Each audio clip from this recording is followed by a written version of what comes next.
Hello and welcome to Dinis Guarda YouTube podcast series. Once again, profiling the biggest personalities and their organizations worldwide, discussing and nurturing sustainable strategies for technology, for business, for cities, and for the world.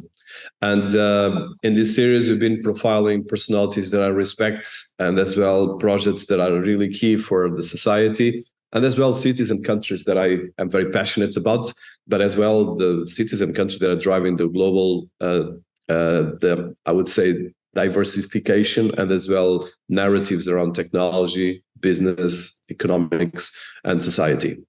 And today I'm quite excited to welcome to our series as well, of course, first of all, someone that works with one of my favorite cities in the world, Tokyo, but as well, talking about one area that I know that for my audience that is quite global, not a lot of people know, that is about entrepreneurial and innovation areas of Japan and especially Tokyo.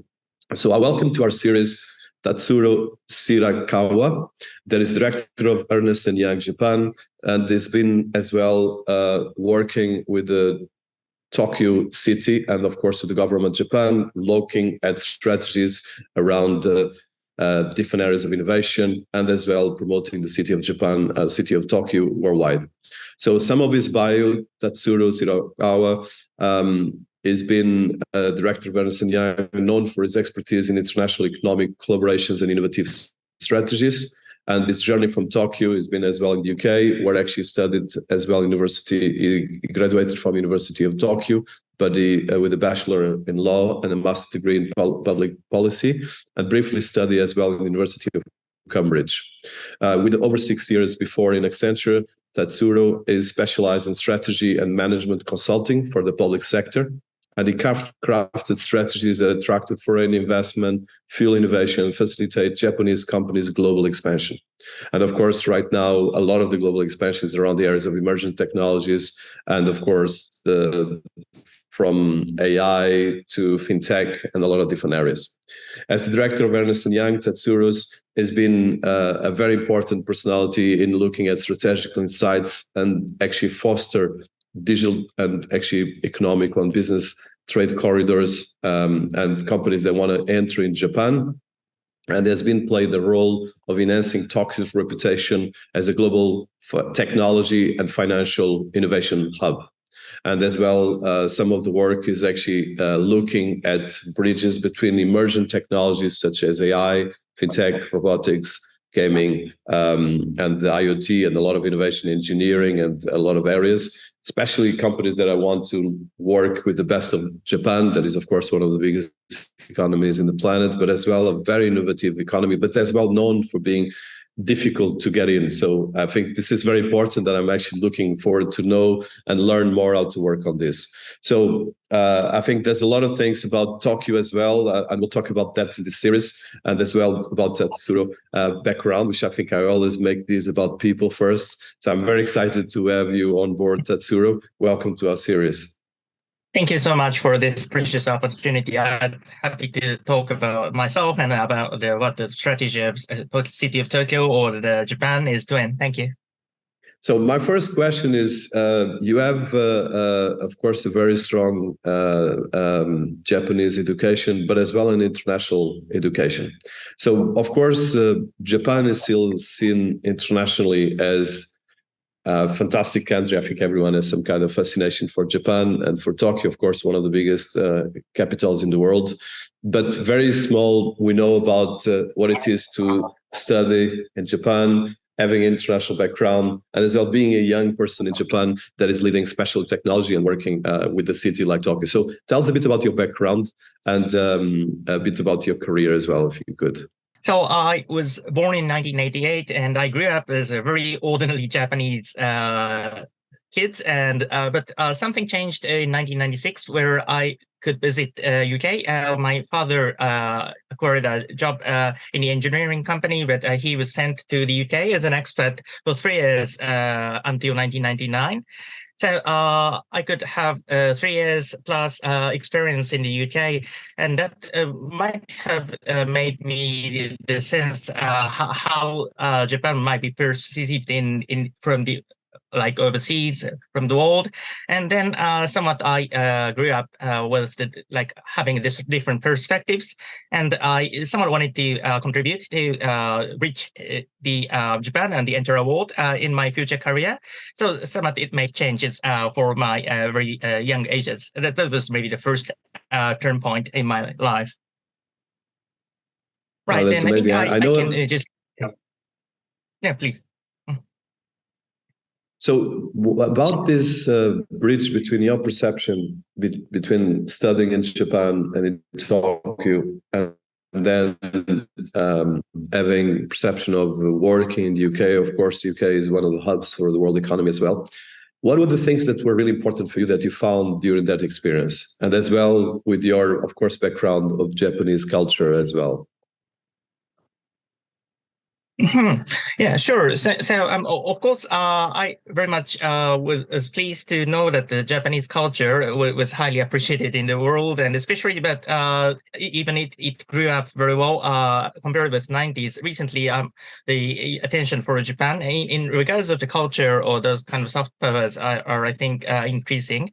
And nevertheless, to say that in Japan, the people tend to like think in the same way, since of course like Japan is relatively like consisted only by the Japanese people, and still the ratio of the people from abroad or those experienced learning in abroad or that kind of people's ratio is still low compared with the other nations. And of course, I could experience in the UK that what the people in the UK or the Europes tend to think and their perspectives, and as well the still of course UK has a very multicultural society, and so somewhat it gave me the idea that to think in a different way or think from the different perspective. So I used to think always, and not only just think or see things from just one angle, but rather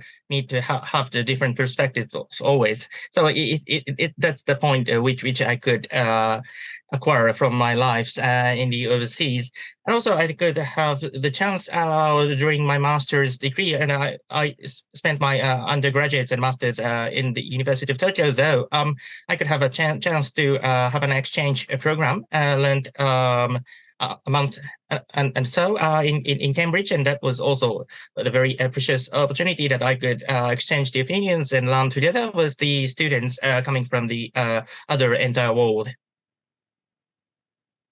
That's amazing. And I understand, like you said, that most of the perception of Japan, it's quite as a closed country that has a lot of fantastic innovation, fantastic different things, but it's difficult to understand the culture and to understand how do you proceed. So one question I have, and because of course I have been a lot of experience with Japanese business and Japanese personalities, is what would be the advice before we start about your career more and your different things? So when you deal with Japanese personality or a business or just as a relationship, what would be the first advice you give to people? Let's start with that. I know that is very personal, but I think it's the most important thing. If you don't understand the culture, you cannot foster any business relationships and any technology, innovation, anything else.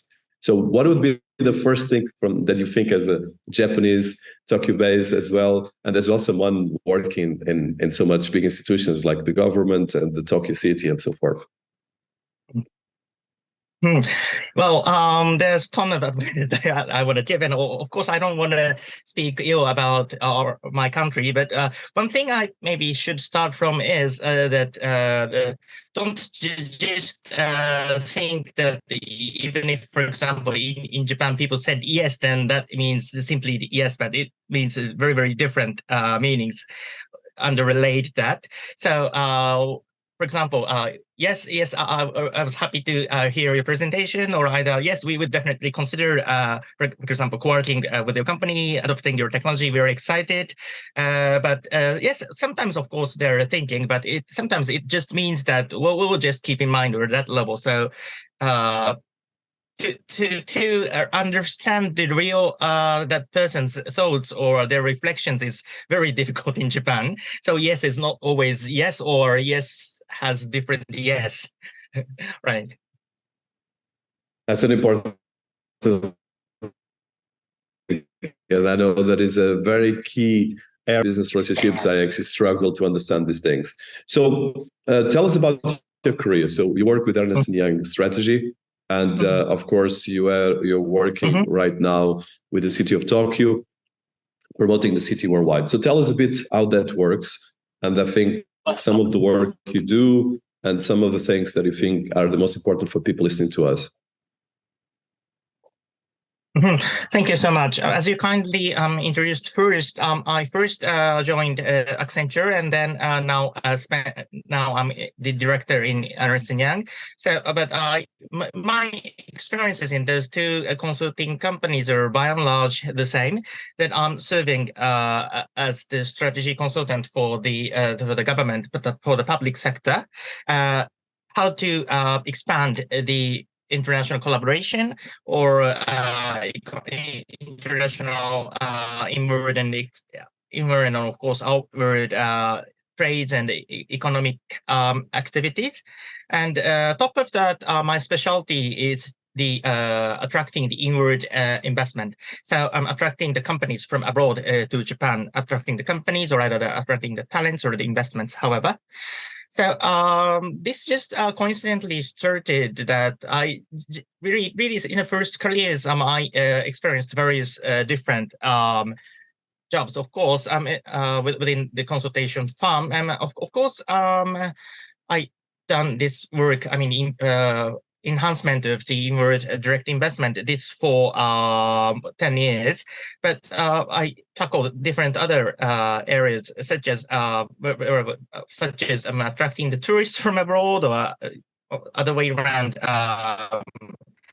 Making Japanese companies to export more into the overseas, or even like how to enhance the AIs in Japanese society, or how to create the startup ecosystem here in Japan, or those kind of different themes. Of course, I pursued in my early career, and somewhat I set the special from abroad to Japan.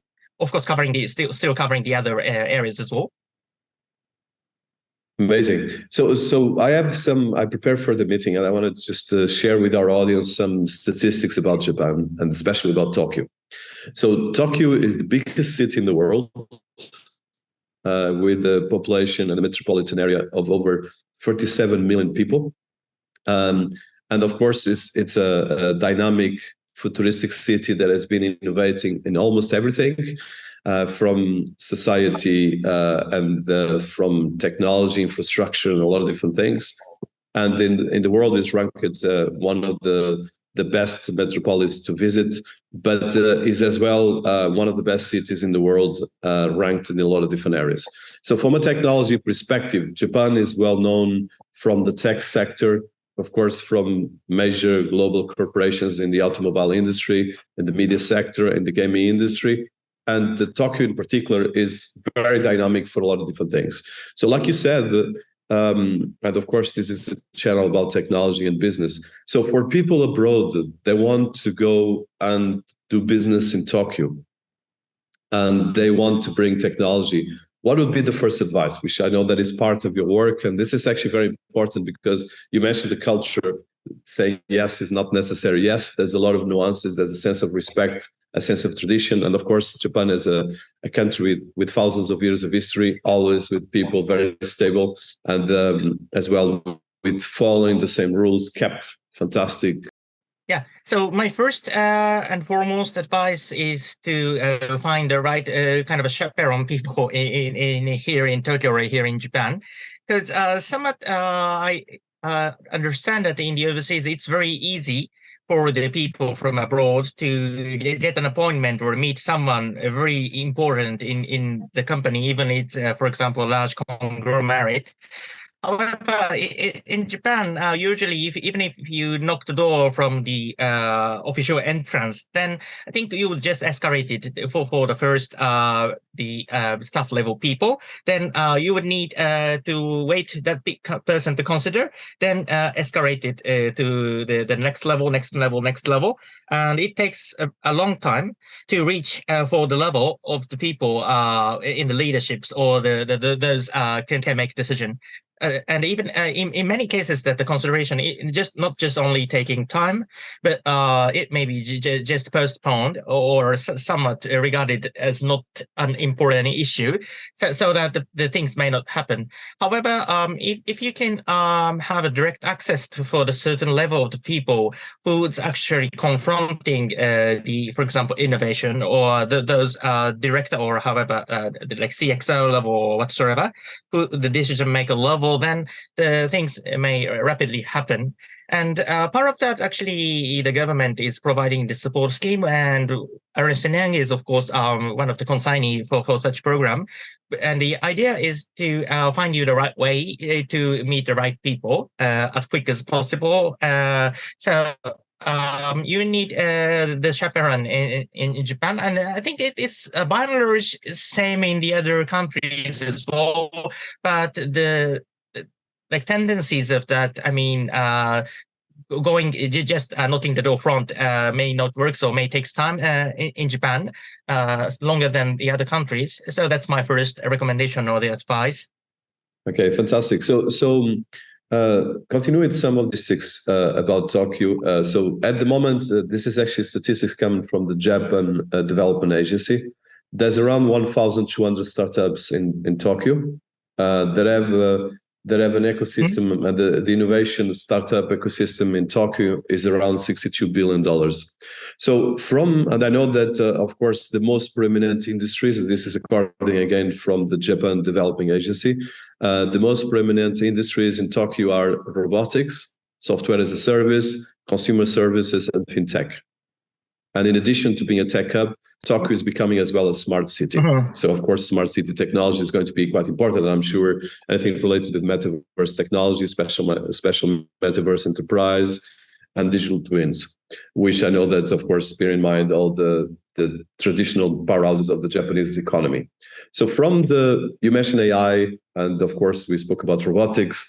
For companies in especially AI, so how would you think, and of course AI right now is the most dynamic area of technology innovation worldwide, and it touches a lot of things. It touches data, it touches finance, it touches a lot of different things.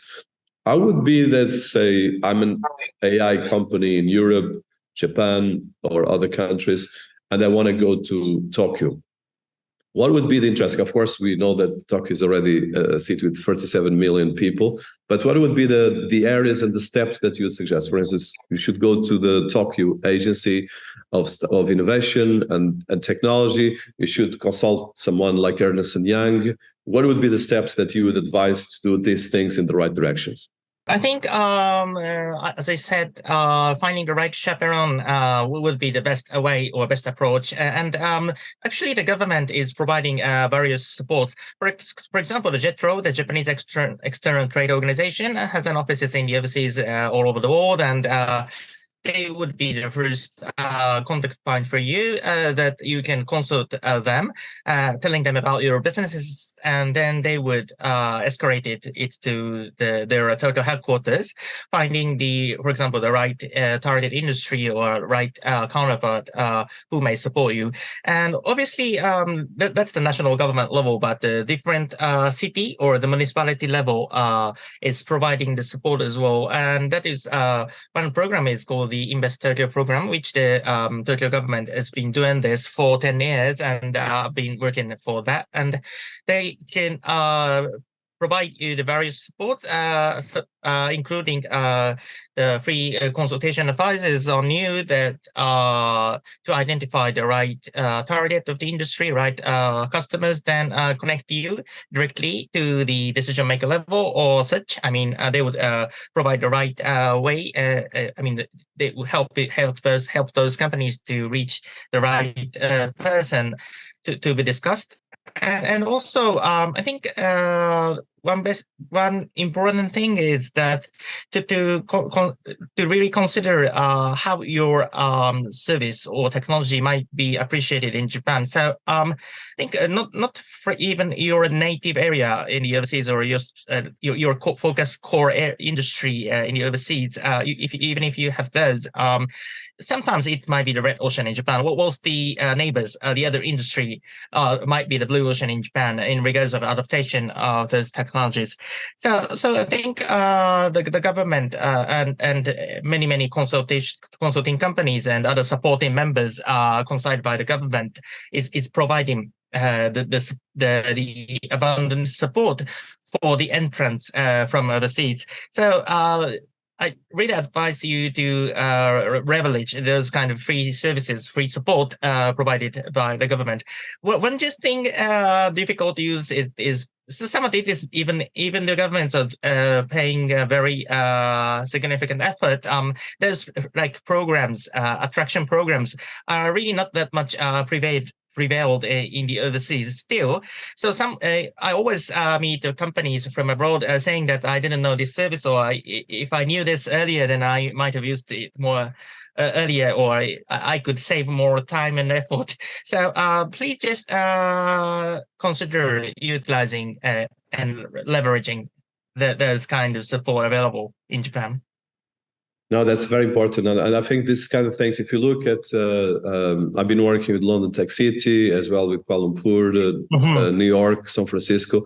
And a lot of things is how you attract talent and how you actually build these relationships that you mentioned. And of course, Japan being one of the top economies in the planet, it has a lot of opportunities. So one of the things I want to touch, and this is very important, of course, you being in one of the top companies in the world, of course, Ernst & Young, you work with the big corporation. So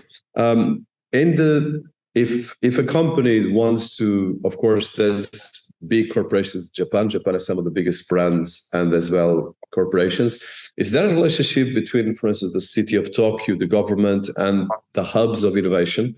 And some of the hubs, for instance, in London, you have Level 39. And Level 39, which I've been actually working in the past, and actually the founder is the first director and CEO, is a very dear friend of mine, and actually was here in this channel, Eric Van der Clay. So on these relationships, a lot of these things is these hubs, because when you want to go to a new country, you want to go to a hub that you feel part of something, and then you can scale the business.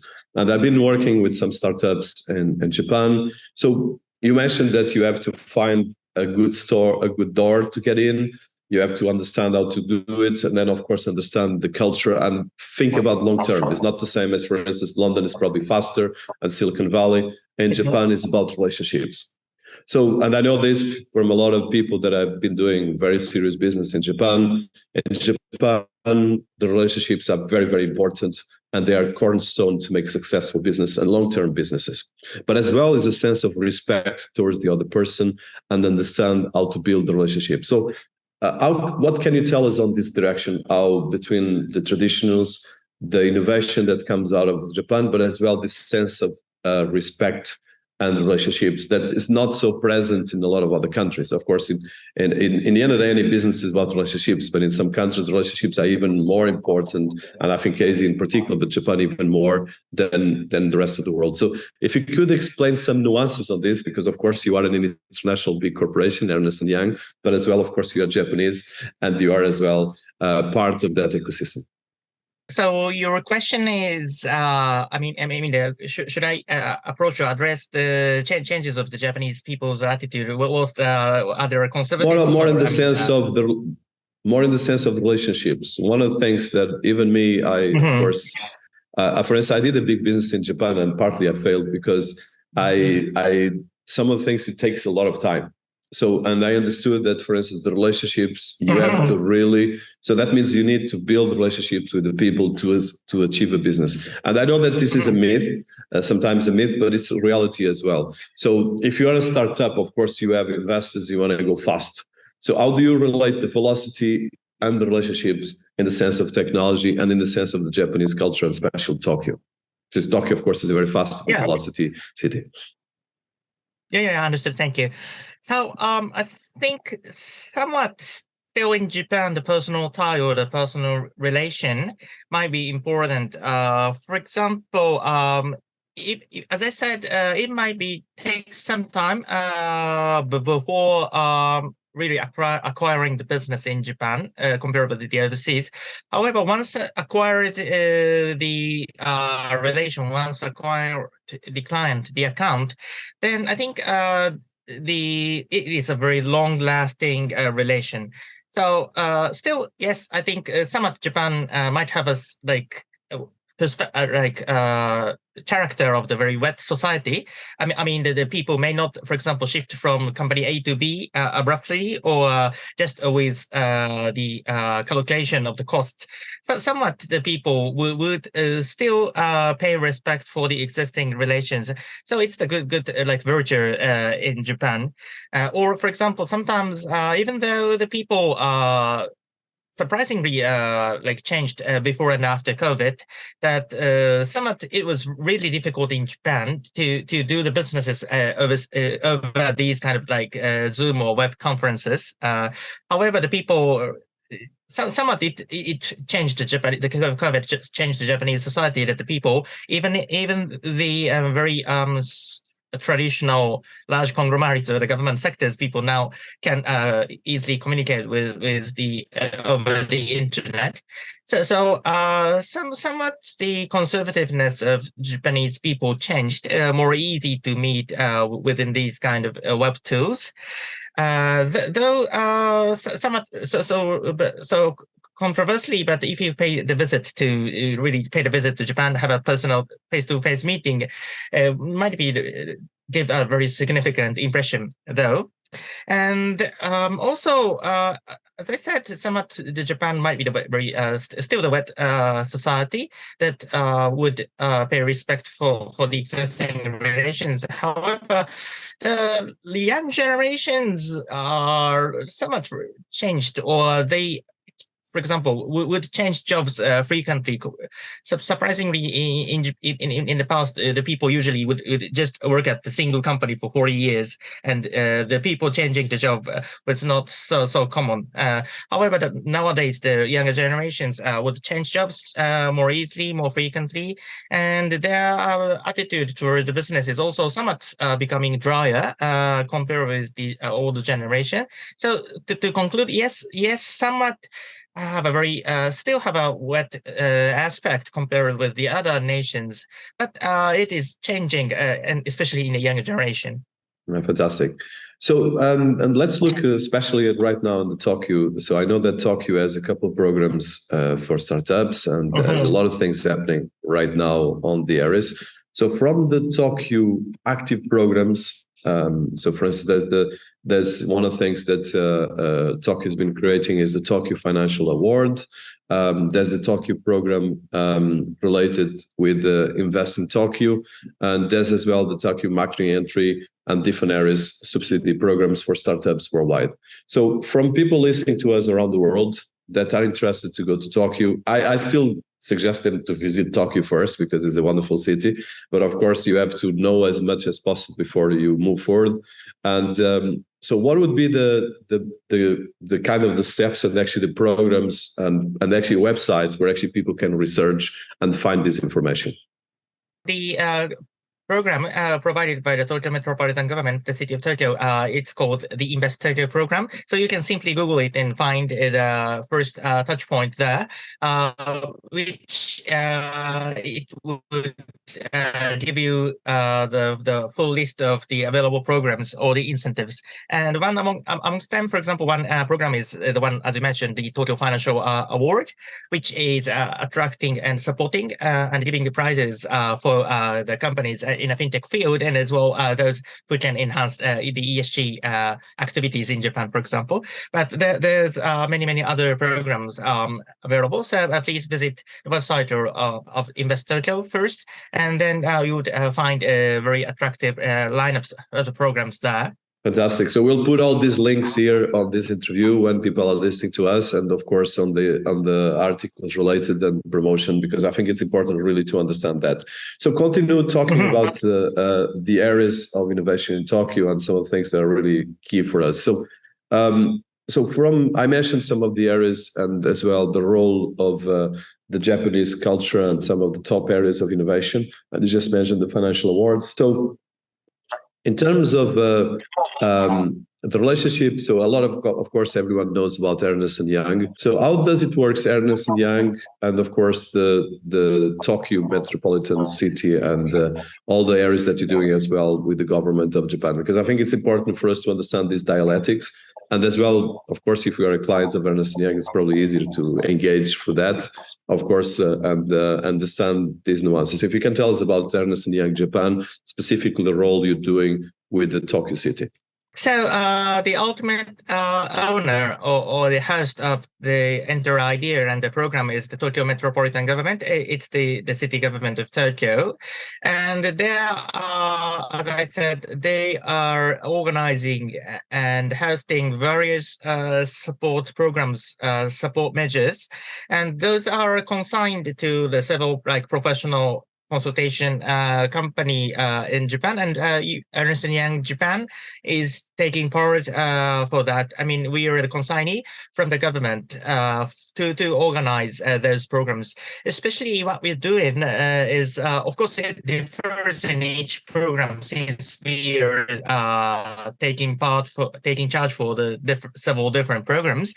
By and large, the idea is that we are making, firstly, approaching for the candidates for the startups or fintech companies or the other financial sector companies or whatsoever in the overseas and making the promotion first. And then after we receive some interest, then usually we would set a quick meeting with that company and to identify would they falls into the criteria or not, or what would be the appropriate programs that they should apply. So sometimes we receive, of course, the inquiry for program A, but however, we can recommend program B as well. So we are working as a switchboard or the first contact point in various Tokyo government's initiatives as a consignee from the government. Then after that, And after that, we of course work as a consultant or work as a chaperone for each companies. I mean, we are entitled from the government to provide the official support on behalf of the government. So as I said, we would provide the market analysis, draw the market entry strategy together with the company, or connect you with the appropriate client candidate or the partners in Japan, and of course help you find the talents, find the office space whatsoever, and then guide the companies throughout to their end of the journey. I mean, until they would settle in Japan finally. So we would provide a tailored support from the beginning to an end to conclude. That is really important because I think it gives the footprint how to take it forward. So one of the concepts that Japan has been leading in the world is the concept of Society 5.0. So Society 5.0, it's a topic that I discussed multiple times here. I wrote a lot about it. And it started in Japan. So the definition of Society 4.0 is a human-centered society that balances economic advancements with resolution of social problems by a system that highly integrates the different areas of technology and cyberspace and physical space. Japan is a Tokyo is a smart city. And of course, the principles Society 5.0, which are access to resources, equity, participation, diversity, and human rights, started in Japan. Actually, the concept of startup of Society 5.0 came from a former prime minister of Japan, and his team, and it was actually highlighted worldwide. And it's a concept that is highly respected worldwide, and it actually was highlighted in a lot of even international systems from United Nations to different areas. So this is one of the areas that is very, very important for I would say for everyone, especially in the areas of technology and bridge between society, and especially the idea of a human-centered society. So as someone that is in Tokyo and as well where this concept started, and of course this started in the government of Japan. There's actually a PDF that was created at the time that was actually starting from the government of Japan and the prime minister, the then prime minister. How do you think these principles of society 5.0, which are more important than ever, especially now that you speak about AI and all the disruption that comes with AI, and Japan in particular, Tokyo, have been actually, I would say, more prepared for this than anyone else, because you guys have been adopting immersion technology faster than anyone else. And this, I think, is a very important thing for startups around the world that are working, and business that are working in technology, especially in AI, in blockchain, immersive technologies, robotics, and so forth. So how do you see this concept, first of all, and how Japan can actually inspire the world around this, and especially Tokyo? Yeah, sure. So, firstly, I'm not sure whether this idea of Society 5.0 is prevalent and well known in the overseas or not, but it is named after the civil societies, and actually we understand that the information information society, or an information society, which started about during 90s. We understand it as a society 4.0, and then so the Japanese government has a concept to achieve further developments into society, from societies 4.0 to 5.0. And as I said, the information society is simply it's 4.0. So there's the differences between 4.0 and 5.0, of course. And of course, I'm not the official government spokesperson, but so far I understand that just information society during 90s or so is just, for example, using the internet, IoT, ICT, those kind of technologies for example, the improvement of the productivity, or improvement in just achieving the information throughout the website, internet, so whatsoever. But it is still somewhat not the connected society, or the smart societies, or the people have to do this, do that separately still in that society. So the concept of Society 5.0 is that everything is connected. So literally, for example, you can get the information from the single touch point, and all the AIs would understand what the needs of the people, and they would they would provide the answers in advance to the, for example, the people would actually place an order, or but they would somewhat recommend or somewhat provide support beforehand. So I think the very close idea in the overseas that could be easily understood might be the idea of a smart city, but not within just but not just the concept of the development of the city, but to change the entire society by leveraging the AI, IoT, big data, robotics, or those kind of emerging technologies. That's the concept raised in Japan. And somewhat this is interesting because that I think still Japan have to put emphasis on that significantly from both from the public and private sector. I think you might have the image about Japan that Japan is a very developed country and very high-tech country. But somewhat Japan has the aspect which is still need to catch up with the rest of the world. For example, still the cash payment is a major payment method in Japan. The ratio between the digital payment versus cash payment, for example, the cash ratio of the cash payment is still very high in Japan. So my message for the companies, the tech companies in the overseas, is that Japan is together with the government and the private sector is launching this very unique idea of Society 5.0, and is trying really hard to change the society of Japan. And somewhat it means that Japan still has a room for the new entrants, and it is a blue ocean for those having technologies. And some of your solutions might be already prevailed in the overseas. However, it could be the new one, still the new one in Japan. So Japan is a country with somewhat the very old thing and a very new thing is together combined and remaining. So I hope you can feel the attractiveness or the chance here in Japan. No, thank you so much, and I appreciate this kind of details that not everyone knows, and of course the complexity, and as well any country has their strengths and weakness, and as well how we actually deal with that.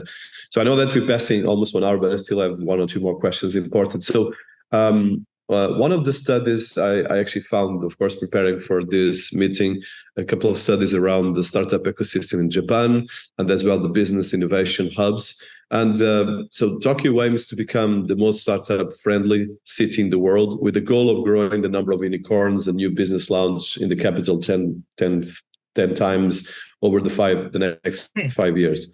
And I know that there's a lot of initiatives around that. And as well, there's a couple of unicorns based out of Tokyo.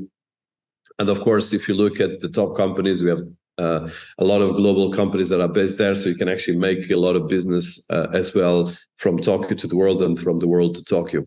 So from this kind of statistics and some of the numbers, there's the ecosystem hub value. There's around 6 unicorns around Tokyo. According to the numbers, this is actually data from Startup Genome Ecosystems Tokyo, and coming from Kiichi Yoshimura, that is Director General of the Office for Startup and Global Financial City Strategy at Tokyo Metropolitan Area. So from some of these, so for instance, there's the median seed round is $748,000, and the total early stage funding between 2020 to 2022 is $2.9 billion. So from these numbers, and as well from normally what makes a very dynamic city is the relationship between, or especially in the technology and business, the relationship between institutions, like the ones that represent the universities, and of course the investors and the international partners and the local corporations. So is there an ecosystem? I think probably in the UK, for instance, in the UK is level 39 and the UK Tech Nation, and before that London Tech Nation. And of course in Silicon Valley and New York, there are some similar ecosystems as well. And these ecosystems have a really big role in promoting this, like what you're doing with Tokyo. So from these highlights and some of these numbers, do you want to share with us anything that you think it's important for people to know? For instance, you mentioned right now about financial requirements, which is an opportunity, because if you can actually create new solutions for people to use, more fintech solutions or AI solutions are really important for the economy. So from your experience, what would be the sectors and as well some of the statistics that are important to consider when investing in Japan and when as well creating or building and pushing your business to Japan, in this case to Tokyo, and your startup? Mm-hmm. Thank you so much. As you kindly mentioned, the current the Japanese government, together with the private sector, and of course with the Tokyo Metropolitan Government, everyone is now realized about the importance of the startups, which they are the engine, they are the booster for the economy. So, for example, during the 80s or 90s, for example, the global like top value companies, for example, like 10, like I understand that in regards of the value of the shares, I think 8 or 9 out of 10, or maybe 7, but the Japanese companies somewhat occupied those kind of top leagues during 80s and 90s. However, there are now most of those companies still exist and still are large global companies. However, they were overtaken by the companies like GAFA or the other companies in the tech field. And somewhat Japan recently had somewhat stagnated 20 or 30 years. And it is somewhat due to the like conservativeness of the Japanese society, or the people, so to say, that people would just want to work in a large company and they don't want to like create their own startups, so that people were just acted as a conservatively, and then that somewhat made a result that Japan lack the engines for the new growth.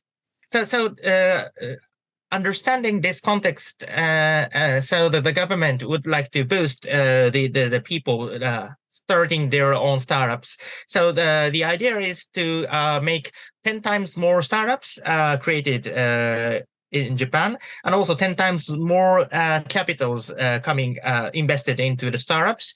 And as a result, make more like 10 times more unicorn or those kind of successes as well. That's the government of the idea of government, that everything must be 10 times more larger in Japan in regards of the Japanese startup scene or the startup ecosystem. And just a piece of information that already there's a very unique and vibrant and interesting startup ecosystem in Japan available.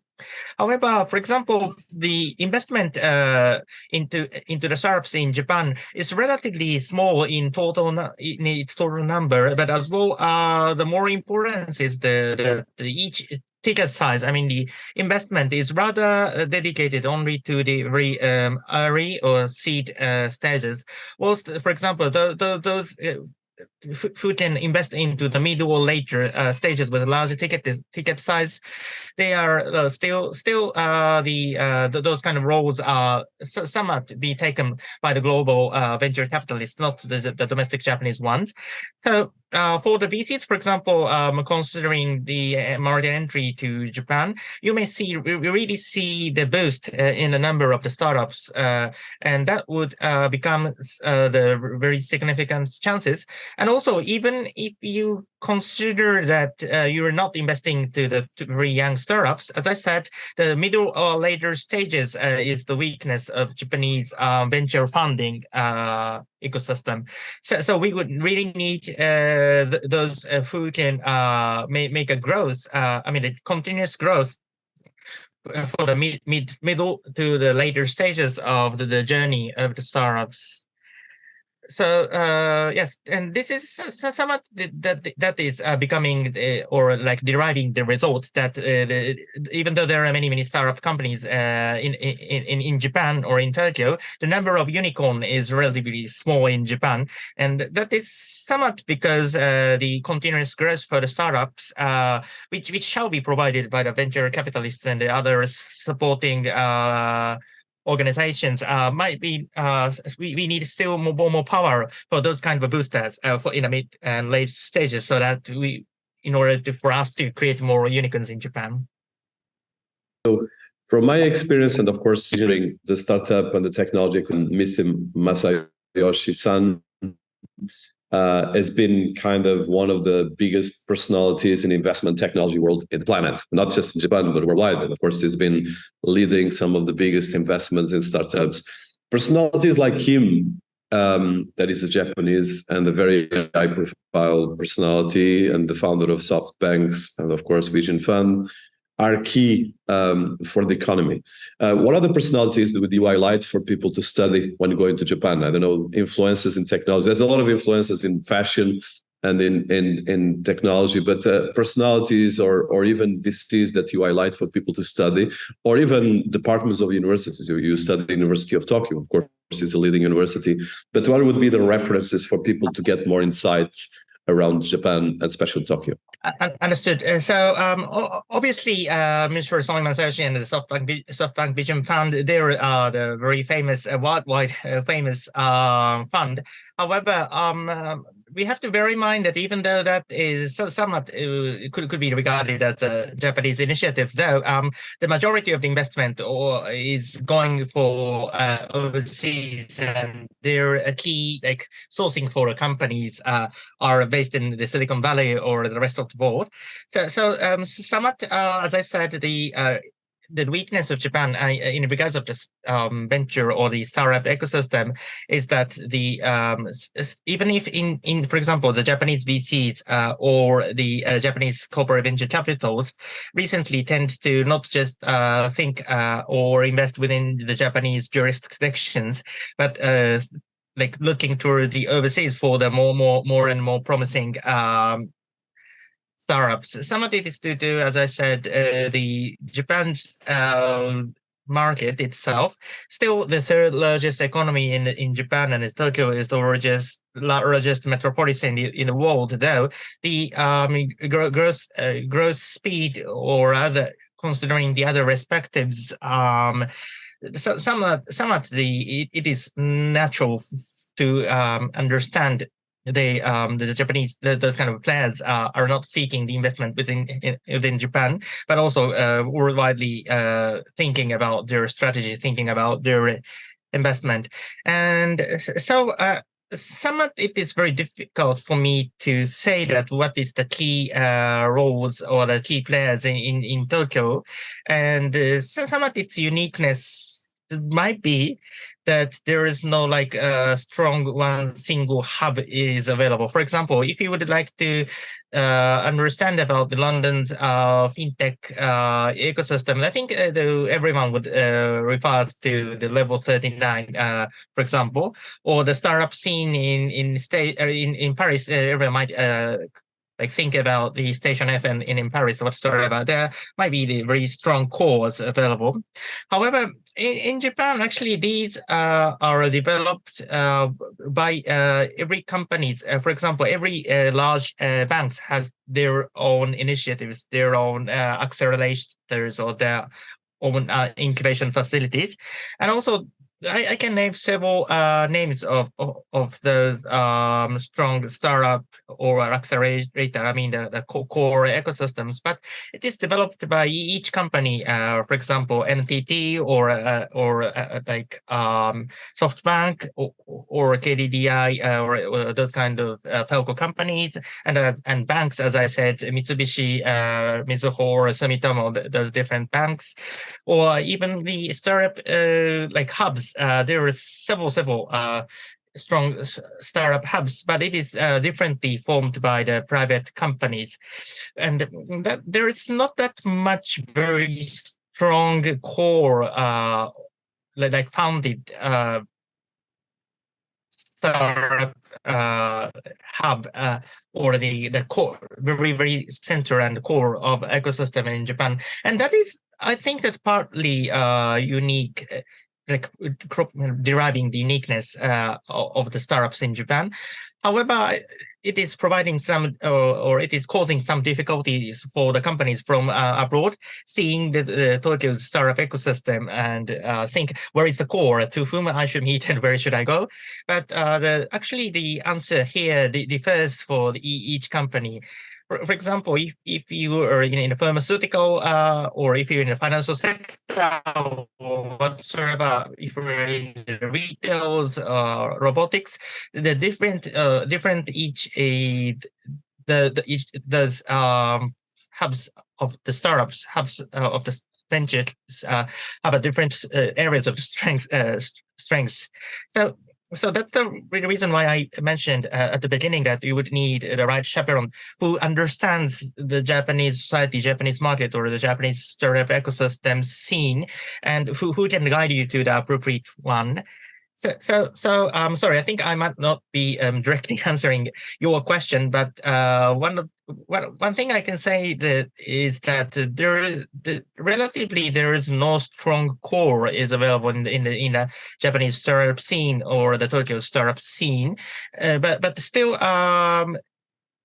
sometimes it is very hard to find that, but there should be very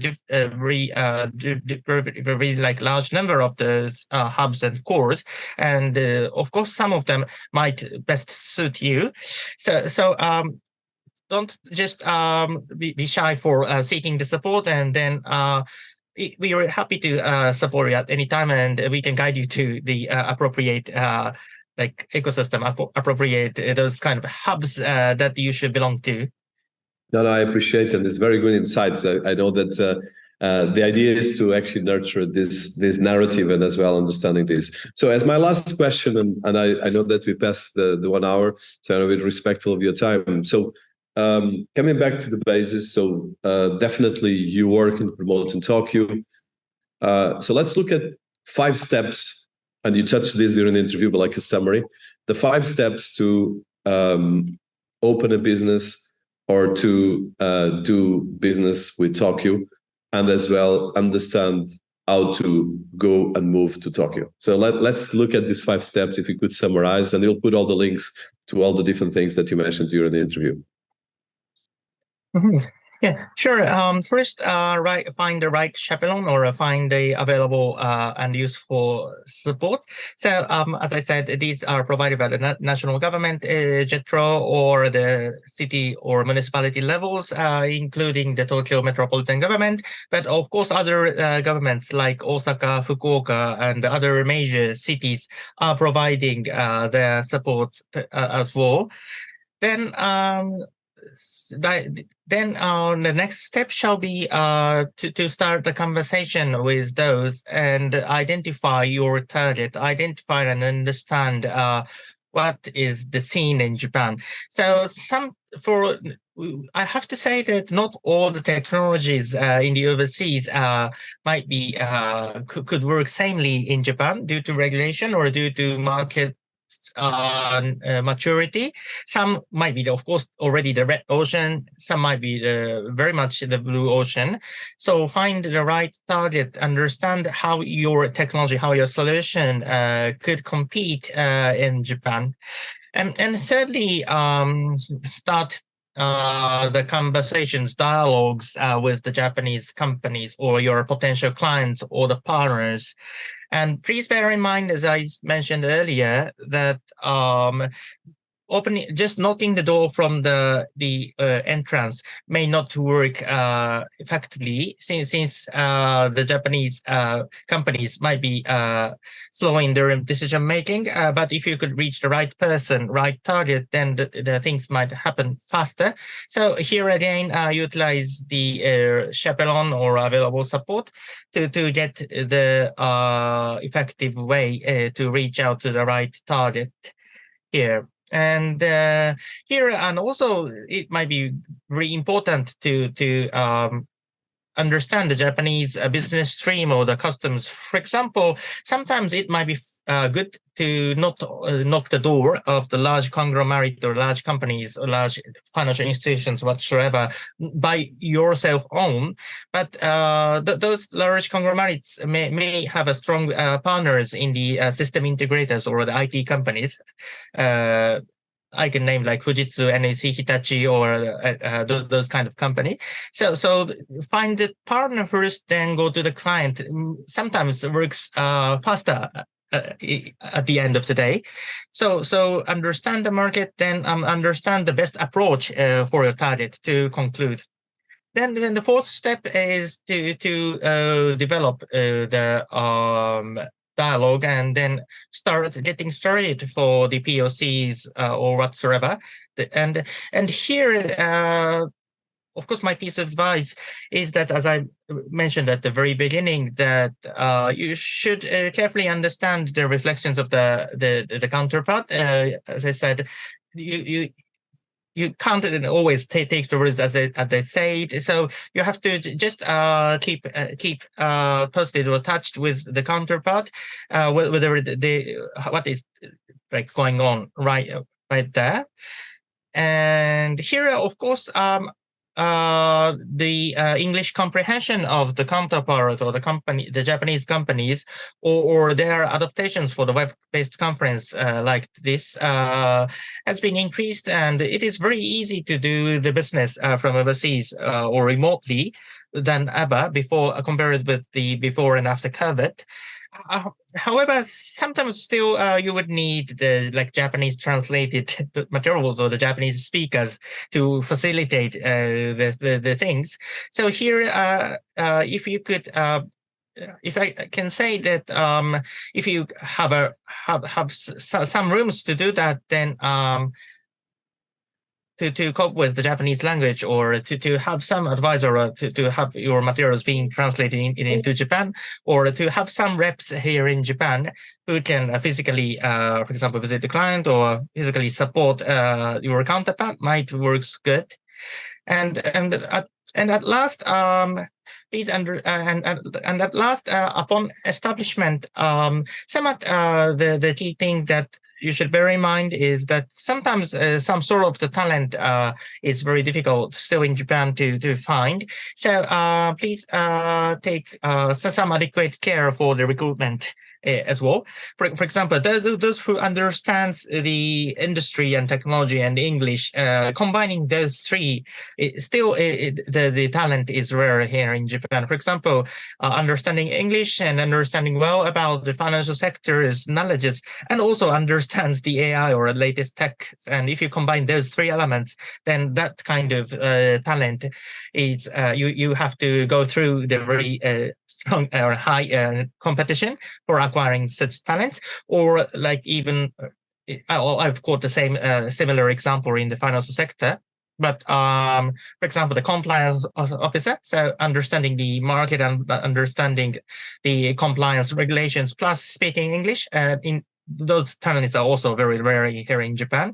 And I've heard from many financial sector companies enter the Japan, the most difficult thing is to find the compliance officer, for example. So you have to carefully think about the talent acquisition strategy here in Japan. Sometimes, of course, you can send an expert, but having someone from local here in Tokyo might work better and quicker in usual cases. So that's the last step before the establishment. I think you should bear in mind. Did I mention 5 steps already? I think. No, you did. It's fantastic. No, and it's really I'm very grateful because I learned a lot during this interview about how to do business. And as well, like you said, there's a lot of details and people forget about the details when they do this. And you touch very precious ways of looking at this. I want to thank you for your time. I know that it will be past 1 hour. So we're going to be, people listening to us. My pleasure. Yeah. Now we're going to put all the links to what was discussed there. I think it's very important to go for the links because sometimes people search, but they don't find the right things. And I'm very grateful for everything. It's been, for me, actually, I'm much more confident right now about doing things in Japan. And definitely, I'll follow your steps. And I think for people listening to us, definitely a lot of learning curves that can be taken out of this. I don't know if you want to say a last thing. I want to just thank you for your time and for your fantastic inspiration. Yeah, indeed. It's my pleasure to having such precious opportunity reaching out to the people from abroad. And I'm actually not just providing the link or for the useful websites. I'd be happy to share the contact for me and for my team who's serving the different governmental initiatives. So I think I'm happy to open the contact point to reach out to Ernst & Young Japan, who's serving these kind of initiatives, so that the people from abroad being interested in starting a business here in Japan, then we could be of your first window, first point. You can consult and ask the question. And as I said, there is a different, very different number of initiatives available. So we can work as a switchboard, recommend the appropriate one for you. So I'd be happy to be reached out from the many companies who's interested in starting the business in Japan and in Tokyo and in other cities as well. Fantastic. I appreciate it. This is actually very good insights. We'll promote this on my YouTube channel as well on the podcast distribution as well in Open Business Council and Cities ABC. And definitely we'll put information and links to all the agencies that was mentioned. And I appreciate Tatsuro Shirakawa for all these fantastic insights. It really, I learned a lot, and I think definitely this kind of initiatives probably even in the future do a live event with other different cities and different startups, because I think it's one of the things that is missing a lot, this dynamic of understanding this innovation that is from Tokyo and all the opportunities as well that are there. Thank you so much.